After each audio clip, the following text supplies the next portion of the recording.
بسم الله الرحمن الرحيم. إن الحمد لله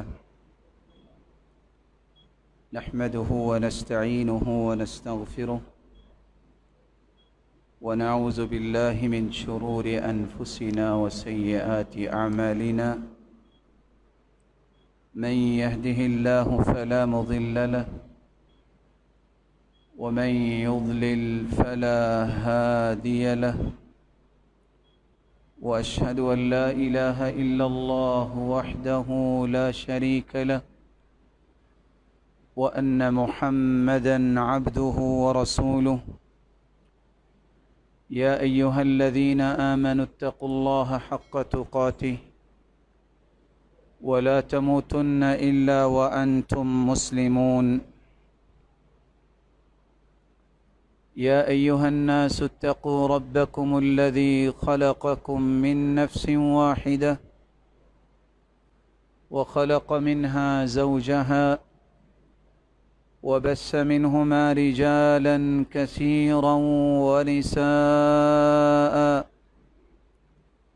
واتقوا الله الذي تساءلون به والأرحام، إن الله كان عليكم رقيبا. يا أيها الذين آمنوا اتقوا الله وقولوا قولا سديدا يصلح لكم أعمالكم ويغفر لكم ذنوبكم، ومن يطع الله ورسوله فقد فاز فوزا عظيما. أما بعد، فأعوذ بالله من الشيطان الرجيم.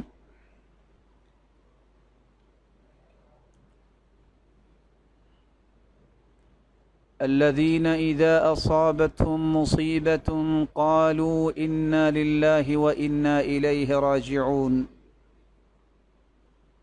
وقال الحق سبحانه وتعالى: وإذا مرضت فهو يشفين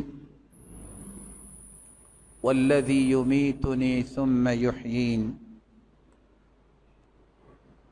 لائق صد تکریم سامعین مکرم، اللہ ذوالجلال ہم سب کے خالق، مالک اور رازق ہے۔ وہی قادر مطلق ہے، پوری کائنات پہ اسی کا ہی تصرف ہے، وہ فعال لما یرید ہے، جو ارادہ کرتا ہے اس کو نافذ بھی کرتا ہے۔ آج کل کے ان حالات کے اندر ایک مسلمان کو کیا کرنا چاہیے؟ دسیوں ایسے عنوان بکھرے ہوئے ہیں جن پہ گفتگو کی جا سکتی ہے، لیکن آج کے اس خطبے میں صرف آپ کے سامنے ان 6 باتوں کا تذکرہ کرنا چاہتا ہوں جو ان غمناک حالات میں ایک مسلمان کو اختیار کرنے چاہیے۔ سب سے پہلا کام، بندہ مومن یہ اللہ ذوالجلال کی ملکیت ہے۔ مالک اپنی ملکیت میں کسی وقت بھی جو چاہے تصرف کر سکتا ہے، اور جب یہ بات طے شدہ ہے، آج نہیں تو کل، کل نہیں تو 10 نہیں تو 20 یا 30 سال کے بعد بھی تو اسی مالک کے پاس ہی جانا ہے۔ کل شیء یرجع الی اصلہ، جو چیز جہاں سے آئی ہے وہاں سے اسے واپس جانا ہے۔ اس لیے سب سے پہلا کام جو آج کل کے حالات میں ہر مسلمان پہ فرض اور واجب ہے کہ میں اور آپ اپنے گناہوں کی توبہ کریں۔ طریقہ کیا ہے؟ یہ یقین کیجئے کہ مالک الملک کی رحمت بے پناہ ہے. 10 نہیں، 10 100 اور 10,000 بھی گناہ آپ کر چکے ہیں تو مالک الملک کی رحمت سے مایوس نہ ہوئیے، اور یہ یقین کر لیجئے کہ اس کے پیغمبر نے جو بات کی ہے اس سے بڑی صداقت روئے زمین پر کوئی نہیں ہے. اپنے آپ کو توبہ کے لیے آپ کیسے پیش کریں؟ سب سے پہلا کام، آپ بہترین طریقے سے وضو کیجئے. خوبصورت وضو کرنے کے بعد دل لگا کر اکیلے الگ 2 رکعتیں ادا کیجئے. رسول اکرم صلی اللہ علیہ وآلہ وسلم نے یہی طریقہ سمجھایا تھا، جیسا کہ بیان کرتے ہیں سیدنا ابو بکر رضی اللہ تعالی عنہ. اور ان 2 رکعتوں کو پڑھنے کے بعد آپ اپنے رب کے سامنے ہاتھ اٹھائیے. سب سے پہلے اپنے گناہ کا اعتراف کیجئے، اقرار کیجئے. ان العبد اذا اعترف ثم تاب تاب اللہ علیہ. بندہ مومن جب اپنے گناہ کا اعتراف اور اقرار کر لیتا ہے تو مالک الملک اسے معاف کر دیتے ہیں. ان کمزور ہاتھوں کو اٹھا کے اعتراف کیجئے، اقرار کیجئے کہ یہ اور یہ اور یہ، اور میں اور آپ جانتے ہیں ہم سے کون کون سی غلطیاں کوتاہیاں ہوئی یا ہوتی ہیں. اور پھر اس اقرار و اعتراف کے بعد اپنے رب کے سامنے عزم مصمم ظاہر کیجئے، مالک الملک میں دوبارہ یہ نہیں کروں گا. میرے فکر سے، میرے قول سے، میرے عمل سے کسی کو اگر تکلیف یا اذیت اور گزن پہنچی ہے تو میرے مالک مجھے معاف کر دے، اور جن کو تکلیف پہنچی ہے اللہ میں ان کے لیے بھی تیرے سامنے ہاتھ پھیلا رہا ہوں تو ان کے درجے بلند فرما دے. رسول اللہ صلی اللہ علیہ وآلہ وسلم کے اس فرمان پہ عمل کرنا یہ سب سے پہلا فریضہ ہے.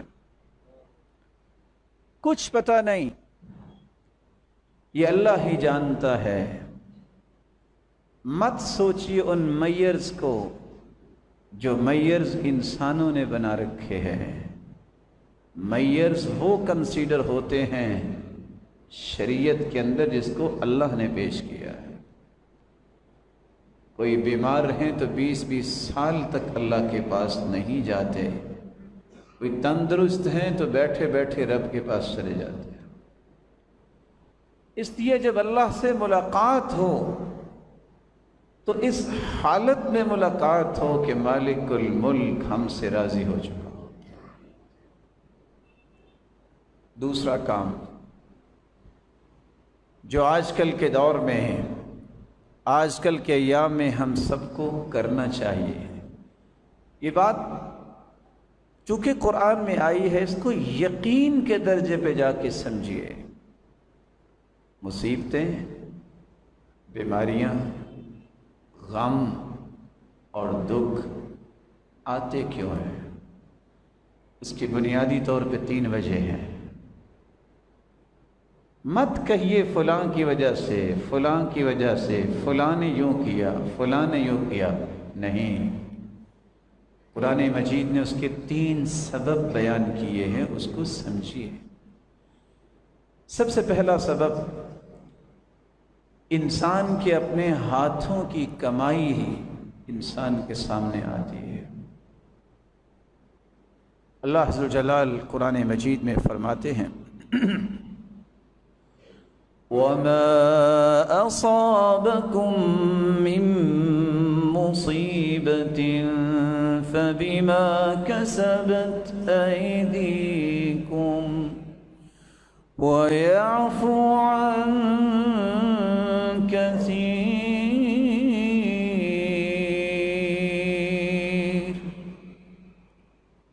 انسان کو کوئی دکھ اور غم پہنچتا ہے تو اس کے ہاتھوں کی کمائی ہوتی ہے، حالانکہ اکثر اللہ معاف کر دیتے ہیں.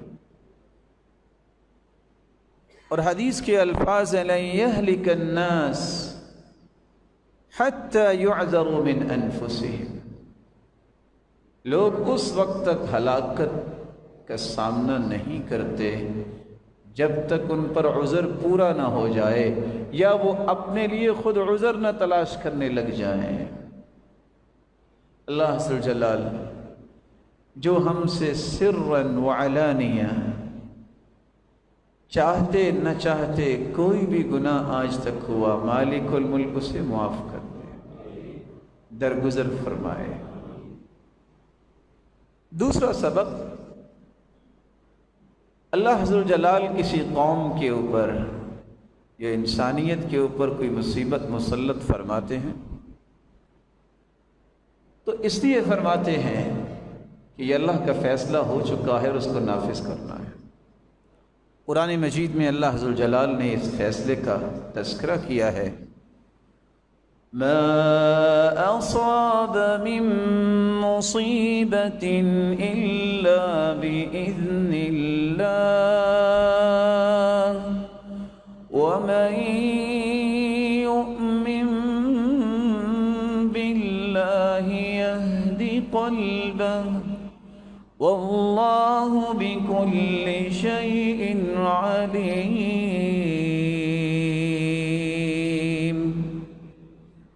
کوئی بھی دنیا میں مصیبت آتی ہے تو اللہ کے حکم سے آتی ہے، اس کی مرضی سے آتی ہے.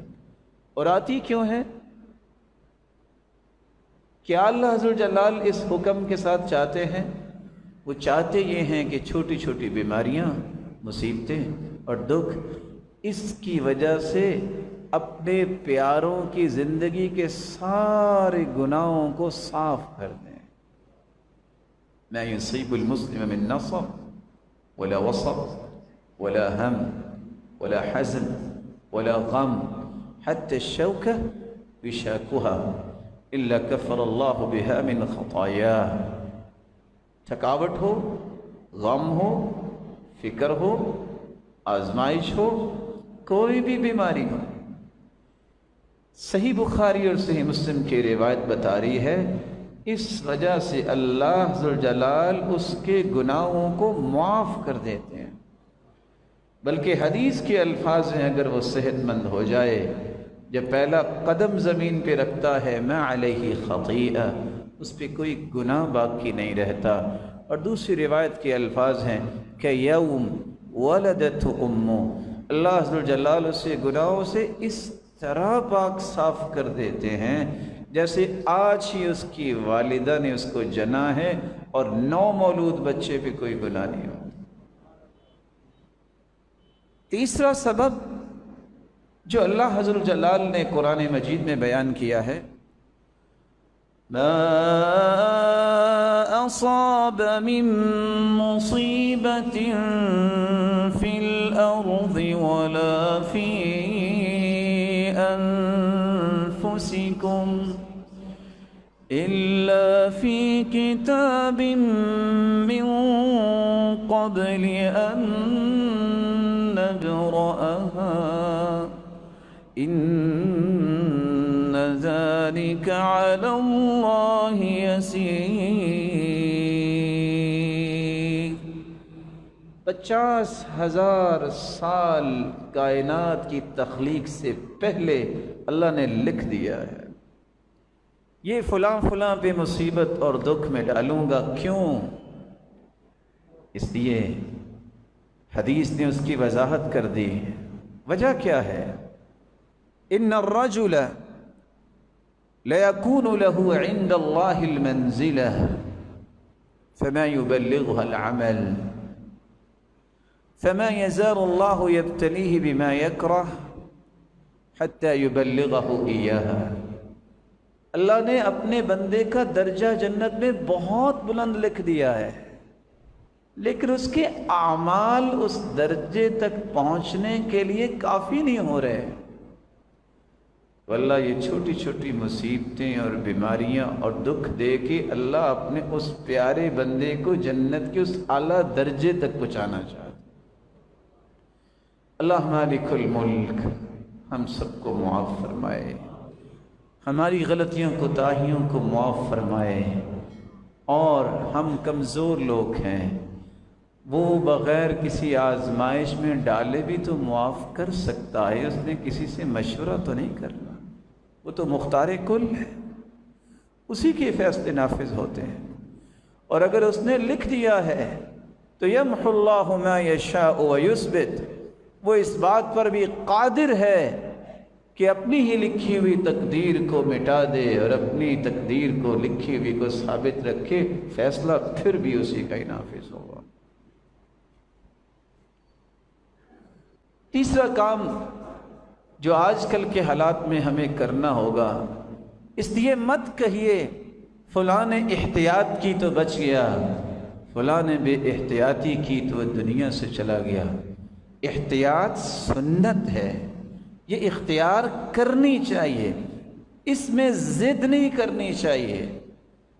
یہ جو میئرز ہوتے ہیں، جس طرح علم نے، شریعت نے میئرز بیان کیے ہیں، صحت کے حفظان کے لیے اگر کوئی میئرز ہیں تو ان کا خیال کرنا چاہیے، ضدی نہیں انسان کو بننا چاہیے، لیکن یقین آپ کا اور ایمان کیا ہونا چاہیے؟ فیصلہ اس کا نافذ ہوگا، اس کا فیصلہ نافذ ہوگا، جہاں بھی نافذ ہوگا اس میں ہم احتیاط اس لیے کریں گے، سنت ہے، دین ہے، شریعت ہے، ہم دین اور شریعت اور سنت کو نہیں چھوڑیں گے۔ رسول مقبول صلی اللہ علیہ وسلم نے جب ان کے ہاتھ پہ بیعت کرنے آئے ہیں، تو جب ایک ایسا شخص بھی تھا جو بیعت کرنے آیا جس کو کوڑ کی مرض تھی، آپ نے ہاتھ پہ ہاتھ رکھ کے اس کی بیعت نہیں لی، فرمایا آپ کی بیعت ہم نے لے لی، آپ واپس چلے جائیں بقیہ قافلے کے ساتھ۔ کوئی نبی سے بڑا بھی توکل کرنے والا ہے؟ کوئی نبی سے بڑا بھی متقی ہے؟ کیا کسی نے وہاں ضد کی کہ اللہ کے پیغمبر آپ کے لیے آیا ہے، وہ اسلام کو قبول کرنے آیا ہے، اس کے بھی ہاتھ پہ ہاتھ رکھ کے بیعت لیں؟ کسی نے ضد کی؟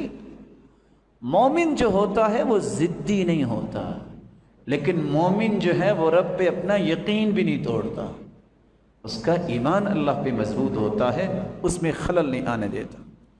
تو تیسرا کام جو کرنے والا ہے میرے معزز اور محترم بھائیوں، اللہ سے عافیت طلب کرو، اللہ سے عافیت طلب کرو۔ عافیت یہ بہت بڑی نعمت ہے۔ خلو الجسد والنفس من جميع العوارض والامراض التي تهاجمها وتضرها۔ عافیت کا مطلب یہ ہے، اے اللہ روحانی اور جسمانی طور پہ ہر قسم کی بیماری اور بوجھ سے مجھے ہر وقت محفوظ رکھ۔ یہ عافیت جس کے بارے میں رسول اللہ صلی اللہ علیہ وآلہ وسلم نے صحابہ کرام کو تعلیمات دی ہیں، اس عافیت کو اللہ ذوالجلال کے پیغمبر نے فرمایا کہ بہت بڑی نعمت ہے۔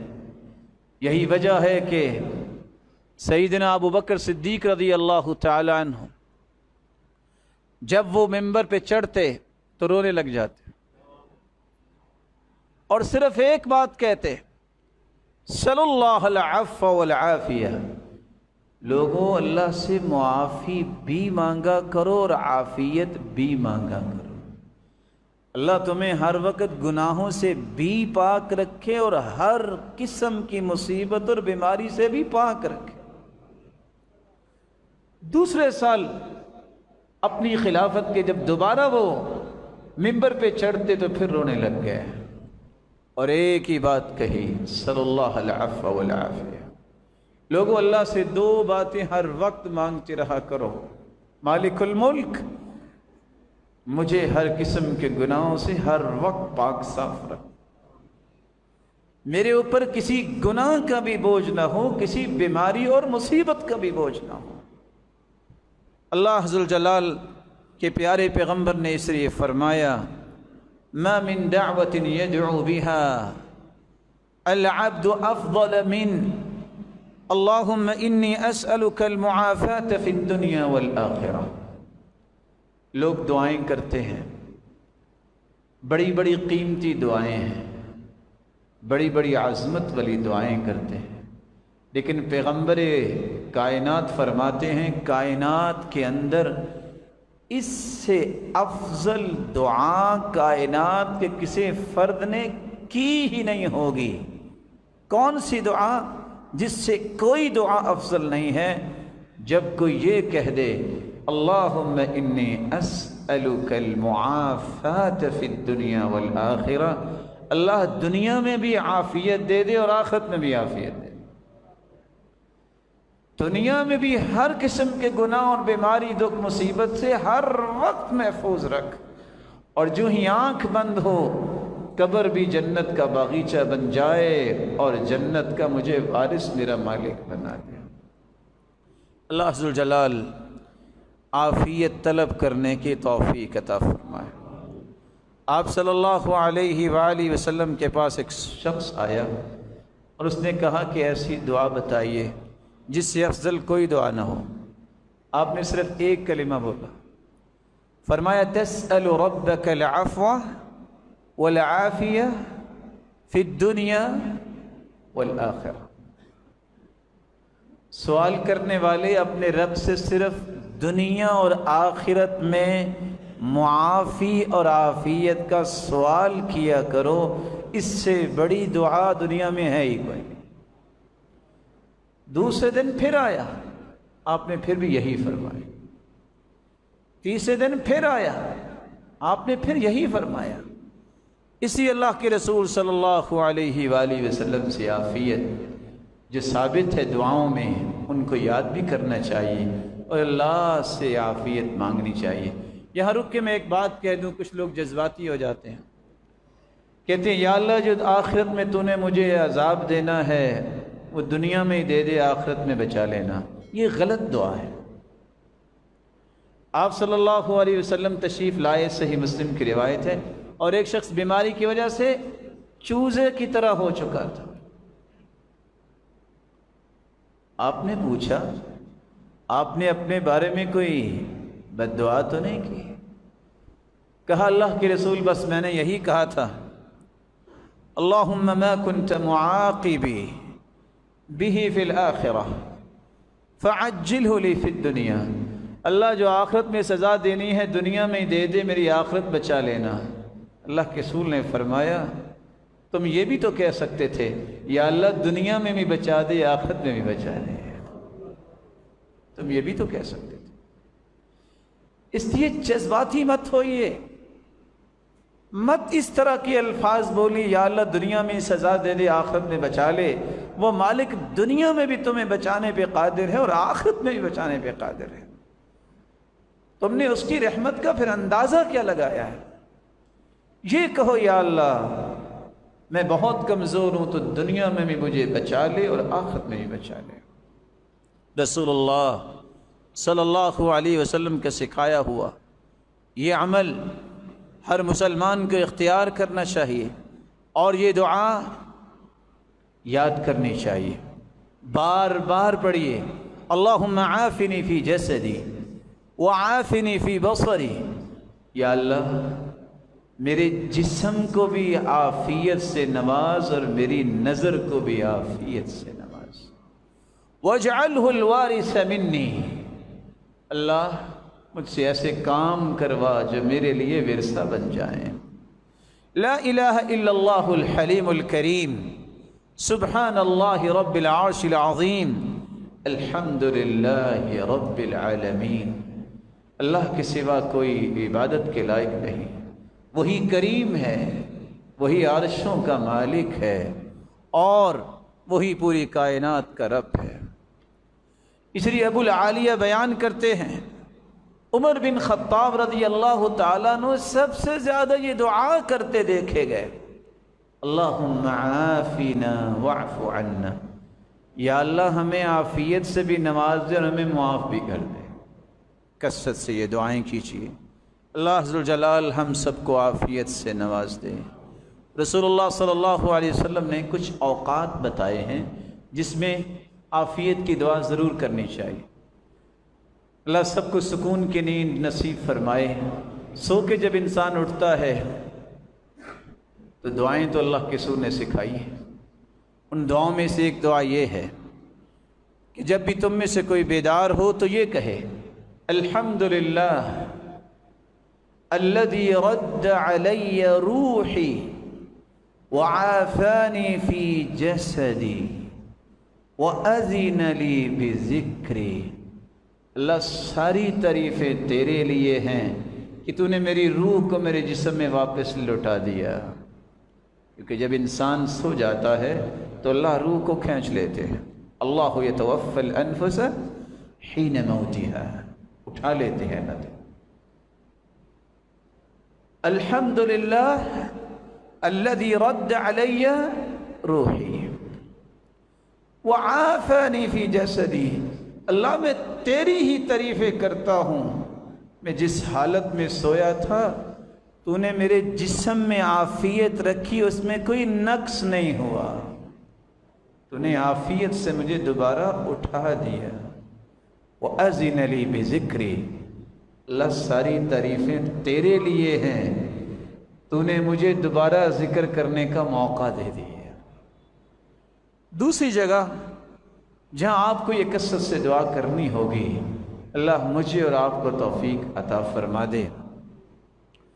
الدعاء لا يرد بين الاذان والاقامہ، رسول مقبول صلی اللہ علیہ وسلم نے فرمایا اذان اور جماعت جب کھڑی ہوتی ہے، یہ جو درمیانہ وقفہ ہے اس میں دعا رد نہیں ہوتی۔ پوچھا اللہ کے پیغمبر تو پھر کیا دعا کیا کریں، یہ تو رد ہی نہیں ہوتی؟ تو آپ نے فرمایا صلی اللہ العفو صلی اللہ العافیہ فی الدنیا والآخرہ، تم یہ کہا کرو اللہم انی اسألک العافیہ فی الدنیا والآخرہ، یا اللہ دنیا میں بھی عافیت دے دے اور آخرت میں بھی عافیت سے نواز دے۔ رسول اکرم صلی اللہ علیہ وآلہ وسلم نے ایک تیسرا موقع بھی بتایا۔ آپ دیکھتے ہیں کوئی بیمار ہے تو رسول مقبول صلی اللہ علیہ وسلم کا حکم ہے جب بھی کسی بیمار کو دیکھو تو یہ دعا پڑھو الحمدللہ الذی عافانی مما ابتلاک بہ وفضلنی علی کثیر ممن خلق تفضیلا، اتنے کلمات تم پڑھ لو گے جو اس مسلمان کو بیماری لگی ہے اللہ تمہیں اس سے محفوظ فرما دیں گے۔ الحمدللہ الذی عافانی مما ابتلاک بہ وفضلنی علی کثیر ممن خلق تفضیلا۔ رسول اللہ صلی اللہ علیہ وسلم نے فرمایا کہ صبح و شام بھی ایک دعا پڑھ لیا کرو، اللہ 24 گھنٹے تمہیں عافیت سے نواز دیں گے۔ وہ دعا کیا ہے؟ وہ دعا یہ ہے اللہم انی اسألک العافیت فی الدنیا والآخرہ، اللہ میں دنیا اور آخرت میں عافیت تجھ سے مانگتا ہوں۔ اللہم انی اسألک العفو والعافیہ فی دینی ودنیائی واہلی ومالی، اللہ میرے دین، دنیا، میرے اہل و عیال اور اولاد اور میرے مال میں بھی عافیت فرما دے اور ہم سب کو معاف بھی فرما دے۔ اللہم استر عورتی وآمن روعتی، اللہ مجھے خوف میں اکیلا نہ چھوڑنا، اللہ میرے اوپر پردے ڈال دینا، مجھے اپنے پاس بلانا تو اس حالت میں کہ کہ تو مجھ سے راضی ہو جائے۔ رسول اللہ صلی اللہ علیہ وسلم نے آگے فرمایا اللہم احفظنی من بین یدی، اللہ میرے آگے سے بھی میری حفاظت فرما، ومن خلفی، میرے پیچھے سے بھی میری حفاظت فرما، وعن یمینی، میری دائیں طرف سے بھی میری حفاظت فرما، وعن شمالی، اور میری بائیں طرف سے بھی میری حفاظت فرما، ومن فوقی، اور میرے اوپر سے بھی میری حفاظت فرما، وَأَعُوذُ بِعَظَمَتِكَ أَنْ أُغْتَالَ مِنْ تَحْتِي، اللہ میں تیری عظمت کے ساتھ تجھ سے مانگتا ہوں میری حفاظت فرمانا، میں پاؤں کے نیچے سے بھی کسی مصیبت میں نہ آ جاؤں، اللہ میری نیچے سے بھی حفاظت فرمانا۔ آپ صلی اللہ علیہ وآلہ وسلم نے امت کو یہ باتیں اس لیے سمجھائیں کہ امت ان کو اختیار کرے۔ میں بھی آپ کی خدمت میں ادب سے گزارش کروں گا کہ عافیت کو مانگنا سیکھو اور یہ دعائیں یاد کرو۔ میرا مالک آپ سب کو اور آپ سب کے اہل و عیال کو عافیت سے نوازتا ہے۔ چوتھا کام جو کرنے والا ہے وہ کام کون سا ہے؟ هو الشافی، شفا دینے والا وہ ہے۔ شفا مانگو تو شافی سے مانگو۔ جب ہے یہ شفا اس کے ہاتھ میں، جب مالک ہی وہ ہے، تو پھر کس سے مانگنا چاہیے؟ اس سے مانگنا چاہیے۔ اور شفا کے متعلق میں آپ کو چند 3 اصول پیش کرنا چاہوں گا۔ سب سے پہلا اصول، مومن کا طرز عمل یہ ہوتا ہے کہ وہ شفا اللہ سے مانگتا ہے، کیونکہ وہ جانتا ہے الشافی اللہ کا نام ہے۔ اس لیے جب بھی کوئی بیمار ہوتا تو سید المرسلین دعا کیا کرتے؟ اذهب البأس رب الناس واشف انت الشافی لا شفاء الا شفاؤک شفاء لا یغادر سقما، اللہ تو ہی تو شفا دینے والا ہے، تو ایسی شفا دے کہ اس کی بیماری کا نام ہی نہ رہے۔ اس لیے شفا اللہ کے ہاتھ میں، یہ یقین کر لو، کسی کے ہاتھ میں نہیں ہے۔ اس لیے جتنا تعلق اور یقین میرا اور آپ کا رب کے ساتھ ہوگا، اتنی شفا کا حصہ میری اور آپ کی زندگی میں زیادہ ہے۔ دوسرا اصول، دنیا میں کوئی ایسی بیماری نہیں، ما من داء الا وقد انزل له دواء، دنیا میں کوئی ایسی بیماری نہیں جس کا اللہ نے علاج نہیں اتارا۔ یہ کون کہہ رہے ہیں؟ یہ وہ مبارک زبان سے کلمات نکلے ہیں جس جیسی زبان آج تک اللہ نے پیدا ہی نہیں کی۔ تو اللہ ذوالجلال جو ہم سب کے خالق و مالک ہیں، اس نے اپنے پیغمبر کی زبان سے یہ بات سمجھا دی ہے کہ علاج ہر بیماری کا موجود ہے، لیکن فرق کیا ہے؟ عالمہ من عالمہ وجہلہ من جہلہ، جو جان لیتا ہے کوشش کرنے سے بیماریوں کی تشخیص ہو جاتی ہے، ڈائیگنوز ہوتی ہے، اس کا علاج بھی ہوتا ہے۔ اور جو کوشش نہیں کرتا، جاہل رہتا ہے، تشخیص ہی نہیں کر پاتا۔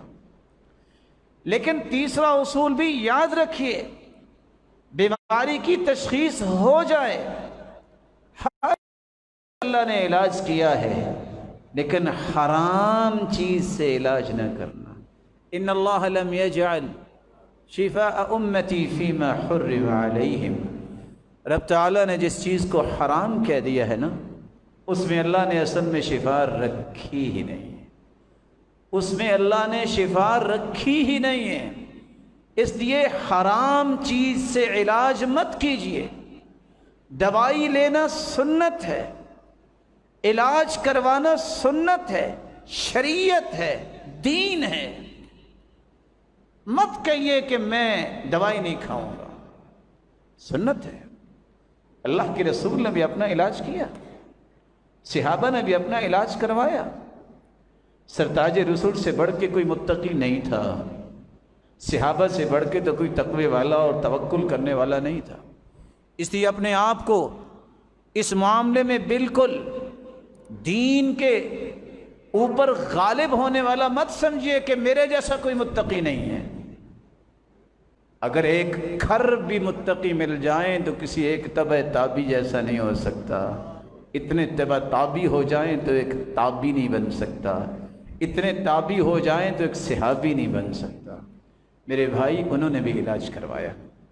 رسول اکرم صلی اللہ علیہ وسلم کے زبان سے نکلی ہوئی یہ باتوں کے بعد آئیے شریعت میں کچھ علاجات رکھے ہیں بیماریوں کے، ان کو سنیے۔ نمبر 1، آپ کسی بھی بیماری کا علاج کرنا چاہتے ہیں تو سب سے پہلے قرآن کی تلاوت کو علاج سمجھیے۔ قرآن کی تلاوت یہ بہت بڑا علاج ہے۔ اللہ ذوالجلال فرماتے ہیں، یا ایھا الناس قد جاءتکم موعظۃ من ربکم وشفاء لما فی الصدور وہدی ورحمۃ للمؤمنین۔ یہ نصیحت اللہ کی طرف سے آئی ہے، یہ شفا آئی ہے اللہ کی طرف سے۔ کس چیز کی شفا؟ ما فی الصدور۔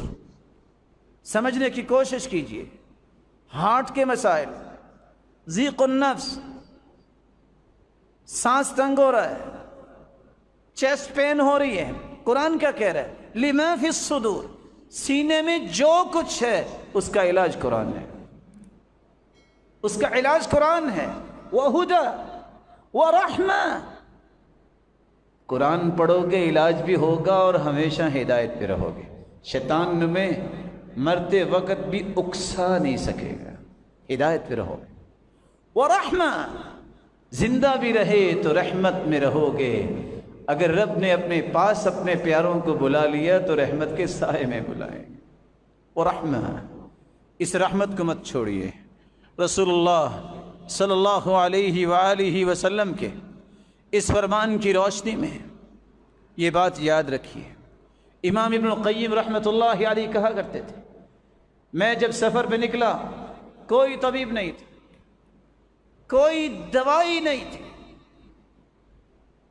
عرض لی عوارض، اتنی بیماریاں آئیں، میں نے صرف ایک کام کیا، میں نے صرف ایک کام کیا، کہا محمد مصطفیٰ نے کہا ہے سورۃ الفاتحہ یہ شافیہ ہے، شفا دینے والی ہے، میں خود سے ہی سورۃ الفاتحہ پڑھتا اور اپنے آپ کو دم کر لیتا، میرا رب مجھے ٹھیک کر دیتا۔ یقین شرط۔ دوسرا علاج، اللہ نے شہد اور زیتون کو بھی شفا کہا ہے، اپنے پیغمبر کے ذریعے بھی قرآن میں بھی۔ وَأَوْحَى رَبُّكَ إِلَى النَّحْلِ أَنِ اتَّخِذِي مِنَ الْجِبَالِ بُيُوتًا وَمِنَ الشَّجَرِ وَمِمَّا يَعْرِشُونَ ثُمَّ كُلِي مِن كُلِّ الثَّمَرَاتِ فَاسْلُكِي سُبُلَ رَبِّكِ ذُلُلًا يخرج من بطونها شراب مختلف ألوانه فيه شفاء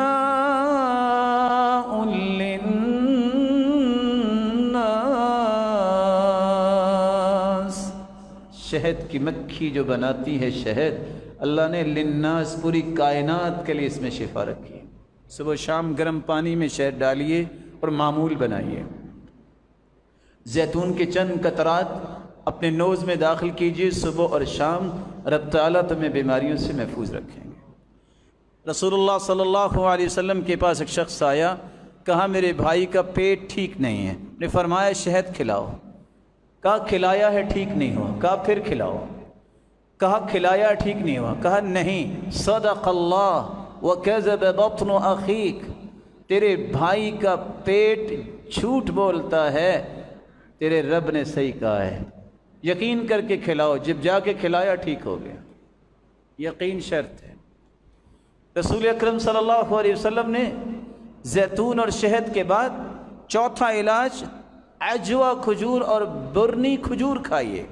حدیث کے الفاظ من تصبح کل یوم 7 مرات، جو 7 کھجوریں صبح عجوہ کی کھا لیتا ہے، لم یضرہ فی ذلک اليوم سم ولا سحر، نہ کوئی زہر اثر کر سکتی ہے نہ جادو اثر کر سکتا ہے۔ اور دوسری روایت میں آتا ہے کہ جو مدینے کی کھجور کھا لیتا ہے یہ لم یضرہ شیء، دنیا کی کوئی چیز اسے نقصان نہیں دے سکتی۔ رات کو کھا لے تو صبح تک نقصان نہیں ہوگا، صبح کھا لے تو شام تک نقصان نہیں ہوگا۔ عجوہ کھجور تو معروف ہے۔ یہ برنی کھجور کیا ہے؟ ایسی کھجور شاید آپ نے دیکھی ہو، احمر مشرب بصفرہ، ہوتی تو یہ سرخ رنگ کی ہے لیکن اس میں زرد زرد اس کا چھلکا بھی ہوتا ہے، لیکن اس کا چھلکا زیادہ ہوتا ہے، کثیر اللحا، لیکن مٹھاس اس میں بہت ہوتی ہے۔ آپ صلی اللہ علیہ وسلم نے فرمایا یہ کھجوریں بھی کوئی کھا لے یذہب الداء ولا داء فی، جس بیماری کے لیے کھاؤ گے اس کھجور میں کوئی بیماری نہیں، یہ بیماری کو لے جاتی ہے۔ آپ صلی اللہ علیہ وآلہ وسلم نے چھٹا علاج یہ بتایا ہے، ماء زمزم لما شرب لہ، جس نیت سے زمزم پیو گے رب تعالیٰ اس کو پورا کر دیں گے۔ یہ شفا بھی ہے بیماریوں سے، یہ غذا بھی ہے اگر کچھ کھانے کو نہ ملے۔ رسول اللہ صلی اللہ علیہ وسلم کے اس فرمان کی روشنی میں امام ابن القیم فرماتے ہیں، مکہ میں میں رہا، میں کوئی طبیب نہ مل سکا، بیمار ہو گیا، میں نے صرف ایک کام کیا، آخذ شربۃ من ماء زمزم، میں شربت میں زمزم کا ایک گلاس لیتا، خود ہی سورۃ الفاتحہ اس پہ پڑھتا اور پی لیتا اور اللہ مجھے شفا دے دیتے۔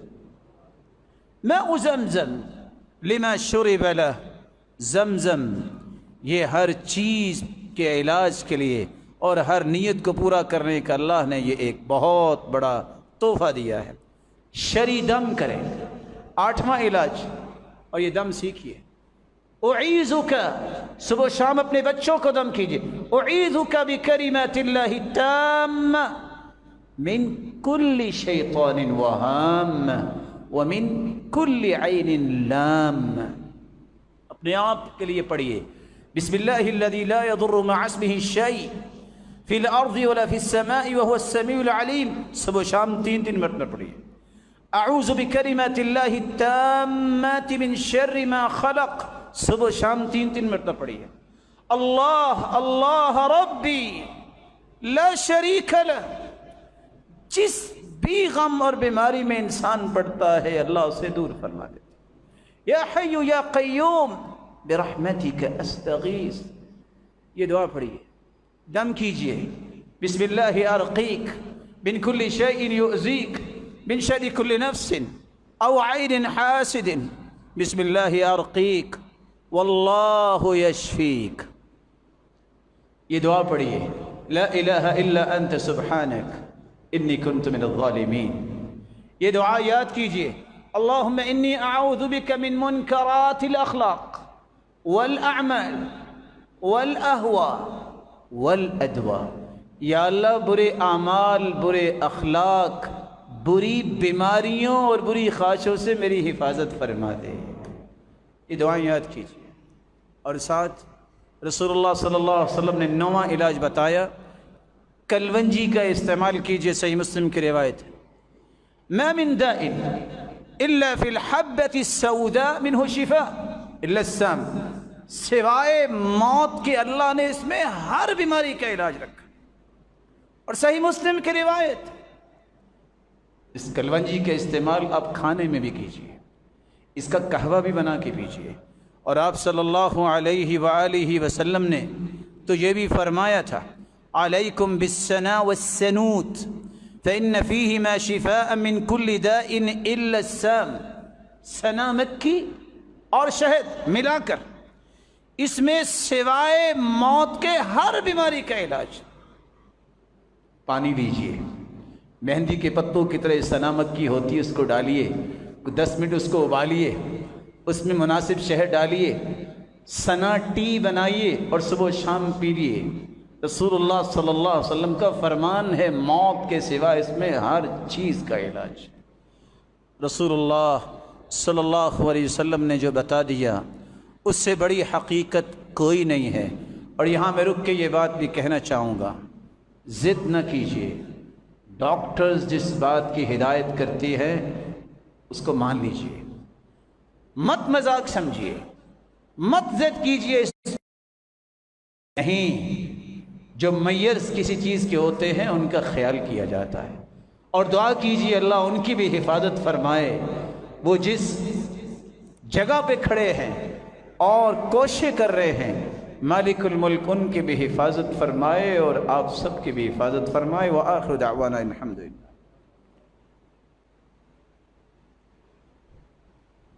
الحمد لله على إحسانه والشكر له على توفيقه وامتنانه، أما بعد فأعوذ بالله من الشيطان فإنه عدو للإنسان۔ پانچویں بات اور چھٹی بات کر کے میں بات کو ختم کرتا ہوں۔ آپ نے یہ سنا کہ ہمیں سب سے پہلا کام توبہ کرنے ہے۔ آج وقت ہے، ایک وقت آئے گا یہ وقت ختم ہو جائے گا۔ اس سے پہلے قبل ان تصف علینا اللبنات، اس سے پہلے کہ ہمارے اوپر وہ ٹائلیں آ جائیں جس کے بعد ہم دنیا سے غائب اور دنیا ہم سے غائب ہو جائے، اس سے پہلے توبہ کر لیجیے۔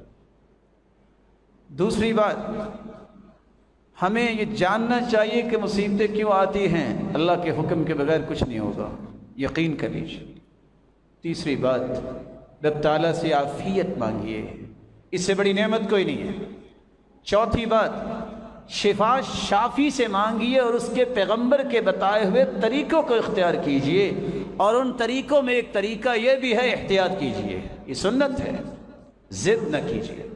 اور پانچویں بات، اگر دنیا سے کچھ چلا جائے تو پھر صبر بھی کیجیے، مت کہیے جو لوگ کہا کرتے تھے اسلام سے پہلے ہمارا پہاڑ چلا گیا۔ میں جانتا ہوں آپ صحیح العقیدہ لوگ ہیں، اور حسن بصری کہا کرتے تھے جب کوئی عالم، موت العالم سلمۃ فی الاسلام لا يسدها شيء ما اختلف اللیل والنہار، جب کوئی علم والا دنیا سے چلا جاتا ہے تو یہ اسلام کے اندر اتنا شگاف آ جاتا ہے، دن رات لگے رہیں وہ شگاف پر نہیں ہوتا۔ لیکن اللہ کے رسول نے اس لیے فرمایا تھا کسی کو صبر نہ آئے فَلْيُعِزَّ بِي، میری موت کو یاد کر لے۔ مت ایسے کلمات کہیے گا کہ جس سے رب ناراض ہو جائے۔ یاد کیجئے 70 صحابہ جو ہیں احد کے مقام پہ اللہ کے پاس چلے گئے، صحابہ پہ کیا گزری ہوگی؟ 70 قراء کو شہید کر دیا گیا ایک ہی وقت میں، کیا گزری ہوگی؟ اور یہ بات تو کسی کو بھی بھولی نہیں ہے، جب اللہ کے رسول دنیا سے گئے تو دنیا کی حالت کیا تھی؟ سیدہ عائشہ کہتی، سیدہ فاطمہ کہتی تھی نا، صبت علیہ مصائب لو انہا صبت علی الایام سرن لیالیا، اتنی مصیبتیں ہم پہ ٹوٹ پڑیں کہ اگر دنوں پہ ٹوٹ پڑتی تو دن رات بن جاتے۔ صبر کیجئے، انما یوفی الصابرون اجرہم بغیر حساب، بے حساب اجر ان کو ملتا ہے جو صبر کرتے ہیں۔ صرف دعا کیجئے، مولا کریم ان روشن ستاروں کو تو نے چمک اور دمک دنیا میں بھی دی تھی، جنت میں بھی ان کو سب سے اعلیٰ مقام عطا فرما دے۔ اور ساتھ ہی میں چھٹی بات کر کے بات کو ختم کرتا ہوں، آج وقت ہے، آج وقت ہے، قدر کر لیں ان نعمتوں کی، جن نعمتوں میں بہت ساری نعمتیں ہیں اور ایک نعمت علماء کی نعمت ہے، ان کی قدر کر لیں۔ النعمہ اذا فقدت عرفت، نعمت جب ہاتھ سے چھن جائے تو اس کی قدر پھر ہوتی ہے۔ اسی ایوب السختیانی رحمۃ اللہ علیہ کہا کرتے تھے انی اخبر بموت الرجل من اہل السنہ وکأنی افقد بعض اعضائی، جب مجھے خبر ملتی ہے کہ فلاں فوت ہو گیا ہے، وہ سنت کے مطابق زندگی گزار رہا تھا، مجھے لگتا ہے میرے جسم کا ایک حصہ شل ہو گیا ہے، ضائع ہو گیا۔ یہ عام مسلمان کی بات ہے جو سنت کے مطابق زندگی گزار رہا ہو۔ فکیف بخبر موت العالم الذي کرس حیاته لخدمت الاسلام والمسلمین، آپ سوچئے کیسے اس انسان کی موت کی خبر ایک مسلمان کو غمگین کرتی ہے جس نے پوری زندگی اسلام کی عظمت اور دین کی تدریس اور تبلیغ میں گزاری ہو۔ اللہم اغفر لهم وارحمهم وارفع درجاتهم فی المہدیین۔ ان علماء کو نعمت سمجھیں، اور سچ کہا تھا امام شافعی نے اذا لم یکن العلماء اولیاء فمن یکن، اگر علماء بھی اللہ کے ولی نہیں تو پھر کون ہوگا؟ ومن يعظم شعائر اللہ فإنها من تقوى القلوب، اس آیت کی روشنی میں علماء لکھتے ہیں جو اللہ کی نشانیوں کی عظمت سمجھتا ہے یہ متقی انسان کی نشانی ہے، اور اللہ کی نشانیوں میں سے علماء بھی نشانیاں ہیں۔